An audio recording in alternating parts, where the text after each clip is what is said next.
España, Boletín Oficial del Estado, martes 16 de diciembre de 2025. Hoy nos sumergimos en un boletín que nos muestra al Estado funcionando a tres velocidades muy distintas.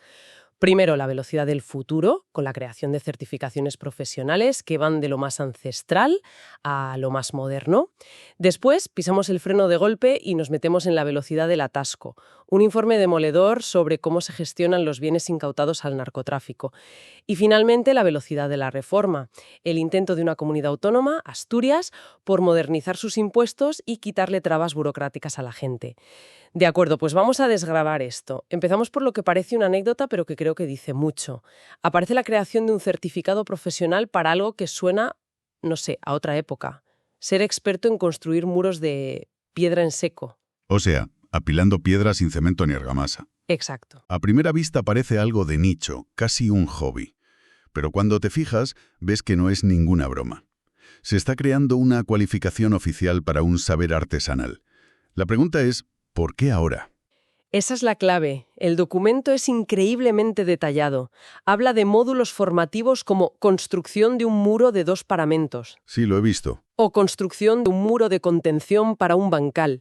No están hablando de hacer muretes para el jardín. Esto es ingeniería ancestral convertida en profesión del siglo XXI. Claro, porque esto no es solo nostalgia. Es una apuesta económica muy inteligente. ¿En qué sentido? Pensemos en el contexto.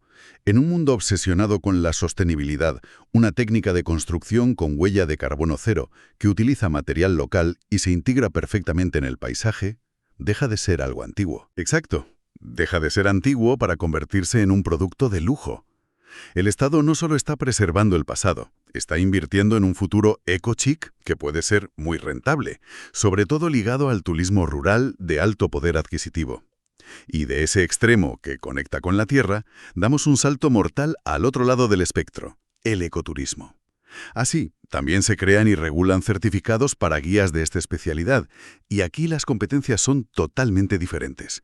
Avistamiento de fauna, interpretación del medio natural, observación de flora. Es el otro pilar de esa economía verde. Ya no basta con llevar a la gente a ver un bosque, ahora se exige una interpretación, un relato. Justo. Y hay un detalle que me parece una radiografía perfecta del sector. A ver. Entre los requisitos para ser guía de ecoturismo se exige comunicarse en lengua inglesa con un nivel de usuario independiente B1. Bueno, eso te lo dice todo. Esto te grita a la cara para quién está pensado este negocio. No es para el turismo local de fin de semana. Apunta directamente al mercado internacional. Totalmente. Y si conectamos los puntos, vemos un patrón. El boletín también menciona certificados para el enoturismo, y aquí se pide desde saber hacer un análisis sensorial de quesos, aceite o jamón, Madre mía. hasta diseñar un plan de ventas para una bodega. Lo que estamos viendo es la formalización de lo que se llama la economía de la experiencia. Desarrolla eso un poco. Pues que el consumidor ya no quiere solo un producto, como una botella de vino. Quiere la historia que hay detrás. La visita, la cata. Claro, visitar la bodega, hablar con el enólogo, maridar el vino con el queso perfecto.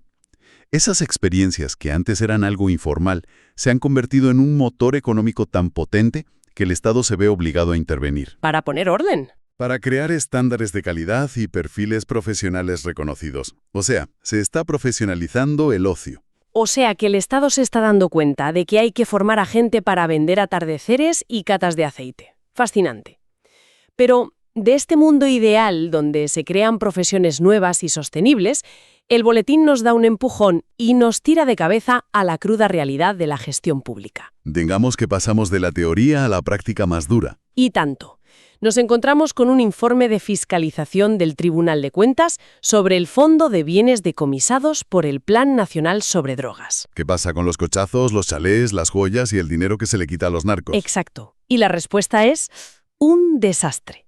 El informe es contundente, sí, pero siendo un poco cínico, no es del todo sorprendente. Llevamos años viendo informes parecidos en distintas áreas de la administración. Ya. La gran pregunta no es si hay problemas, que los hay, sino si este informe servirá para que algo cambie de una vez por todas.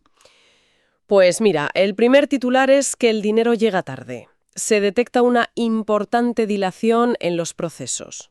O sea que la pasta no está cuando hace falta. Justo. El dinero que debería usarse para prevención y tratamiento de adicciones no está disponible. Citan un ejemplo demoledor del año 2022. La última inyección de crédito no se aprobó hasta el 1 de diciembre. No me digas. A ver qué haces con ese dinero en 30 días. Ahí se ve el coste real de la burocracia. No es solo un retraso en un papel, es que el propósito fundamental del sistema ¿Se rompe? se rompe por completo. El objetivo es coger el dinero del crimen y usarlo para reparar el daño que causa. Si el dinero duerme en una cuenta durante meses, los programas de prevención se quedan en el aire. Es una ineficacia con consecuencias sociales directas. Pero es que la cosa se pone peor cuando vemos cómo se venden los bienes. Ah, la venta. La ley dice que el método normal debe ser la subasta pública, abierta a todo el mundo. Pues bien, el informe critica que se está abusando de la enajenación directa, ¿Qué es básicamente una venta a dedo? saltándose las 2 subastas previas que exige la norma. Y eso es muy grave. Al final, si siempre lo vendes a dedo, estás rompiendo las reglas más básicas del juego en el sector público. Que haya publicidad y que gane el mejor postor. Claro, se abre la puerta a la discrecionalidad y a la falta de transparencia, porque a este y no a otro. ¿A qué precio? Es que el precio es otro de los agujeros negros. El informe denuncia que no se tasan los bienes antes de meterlos en el inventario. ¿Cómo? Y los retrasos son de locos, una media de más de 3 años para tasar los inmuebles y más de 1 año para los vehículos. Pero un coche de alta gama pierde la mitad de su valor en 1 año, parado en un garaje. Es tirar el dinero directamente a la basura. Directamente. Es una depreciación económica directa para el erario público. Pero, ¿el informe da alguna pista de por qué ocurre esto? ¿Es falta de personal, un cuello de botella, o es que los expedientes se pierden en un cajón? Apunta a una mezcla de todo, pero sobre todo a una falta de un sistema informático único y centralizado. Parece que cada cosa va por su lado, sin trazabilidad. Ya. Y eso nos lleva a mi parte favorita, que parece sacada de una película de Berlanga: las joyas. A ver. Las incautan, las meten en cajas fuertes, pero en las cajas no se apunta a qué caso judicial pertenecen y no hay una base de datos que relacione lo que hay dentro con su expediente. Ver dentro el tesoro de Agamenón o 3 anillos de boda y nadie podría asegurar de dónde vienen. Es un vacío de control alucinante. Lo que se está describiendo no son fallos puntuales, es un fallo sistémico, una cadena de ineficiencias que demuestra una gestión, anclada en el siglo XX. Totalmente. La recomendación del Tribunal de Cuentas es primero de gestión, implantar un sistema que permita seguir el rastro de un bien desde que se incauta hasta que se vende, que se sepa dónde está. Claro que se sepa en todo momento dónde está, cuánto vale y de dónde viene. Parece mentira que haya que pedir esto. Pues de esta gran administración que parece atascada en el barro, el boletín nos permite bajar a tierra y ver si hay esperanza a un nivel más cercano. A ver, Nos vamos a Asturias, donde se aprueban un paquete de medidas para cambiar impuestos y simplificar la burocracia. el intento de arreglar las cosas desde abajo, ¿no? A ver qué encontramos. Pues primero, tocan el bolsillo, modifican la parte autonómica del IRPF y la idea es bastante clara. ¿A quién beneficia? A los que ganan menos. En el primer tramo de ingresos les bajan el tipo del 10% al 9%. Según el texto, esto afecta a más del 80% de los contribuyentes. Es una rebaja fiscal de base amplia. Exacto. Pero para que las cuentas cuadren, se compensa por arriba. Claro. Se sube un poco el tipo para las rentas a partir de 35.000 euros y, sobre todo, para las que superan los 175.000, que pasan de pagar un 25,5% a un 26%. Es un retoque pequeño, pero simbólico. Esto es un ejemplo de libro de lo que se llama vía fiscal propia. Las comunidades usan el margen que les da el Estado para modelar su sistema de impuestos según su ideología o sus objetivos. Y aquí el objetivo es claro. Nítido. Se busca mejorar la progresividad. Una rebaja para rentas bajas y medias bajas, que se paga con una subida para las más altas, intentando que la recaudación total no se resienta. Es una decisión política pura y dura. Y junto al cambio en los impuestos, viene una reforma que a muchos les sonará a música celestial: simplificar la administración. Ah, el gran reto. Se cargan una ley de 1992 y la adaptan a las normativas de modernización más recientes. ¿El objetivo? Menos trámites, menos plazos, menos papeles, el sueño de cualquier ciudadano o empresa. Pero de la promesa a la realidad suele haber un trecho. ¿Dan detalles concretos? Sí. Y hay un cambio que puede parecer técnico, pero que es una pequeña revolución. Se proponen sustituir como norma general el silencio administrativo desestimatorio El no por defecto. por uno estimatorio. O sea, el quien calla otorga. Justo. Hasta ahora, si le pedías algo a la administración y no te contestaba en plazo, la respuesta era no. Ahora, en muchos casos, la falta de respuesta significará sí. Eso es un cambio de paradigma. Esto le mete una presión tremenda a la burocracia para que cumpla sus plazos. Le da la vuelta a la tortilla. Es un incentivo muy poderoso para que la administración se ponga las pilas, desde luego. Este es el gran reto en toda España: aplicar de verdad el espíritu de las grandes leyes de modernización que se aprobaron en 2015. Que la cosa funcione. Básicamente, el espíritu de esas leyes era obligar a la administración a dejar de funcionar con mentalidad de siglo XX y a respetar el tiempo de los ciudadanos. Y se consagran cosas que hoy parecen obvias, pero que no lo son tanto, como el derecho y la obligación de relacionarse con la administración por Internet. La sede electrónica. Crean la sede electrónica del Principado y un registro electrónico que tiene que ser interoperable. Es decir, que se pueda comunicar con los registros de otras administraciones. Y esa palabra, interoperabilidad, es la clave de todo. Es lo que permite el principio de una sola vez. Que no te pidan un papel que ya tienen. Exacto. Es la base para acabar con la petición más absurda de todas. Que dejen de pedirnos la fotocopia del DNI que ellos mismos emiten. Exactamente. La voluntad política y legislativa, como vemos en Asturias, está ahí. La pregunta del millón, como siempre, es si esto se traducirá en una mejora real y tangible en el día a día de la gente.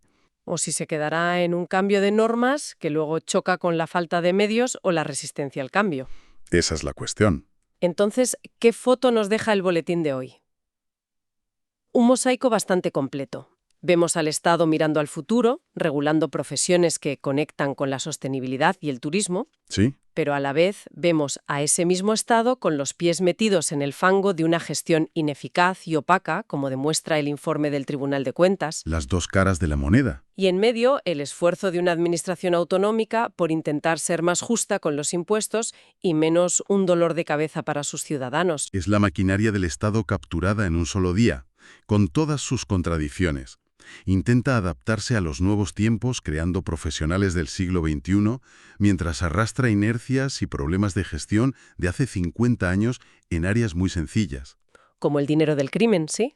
Y en paralelo, ese constante proceso de reforma, ese martilleo legislativo que busca, al menos en teoría, que la relación entre el poder y la gente sea un poco más fluida y lógica. Y una última reflexión que se me ocurre, conectando el principio y el final. Dime. A lo largo de varios de estos documentos, sobre todo en los informes de fiscalización, se menciona de pasada un problema recurrente: la falta de personal cualificado dentro de la propia administración. Ajá. Y una dependencia cada vez mayor de empresas externas para hacer trabajos técnicos.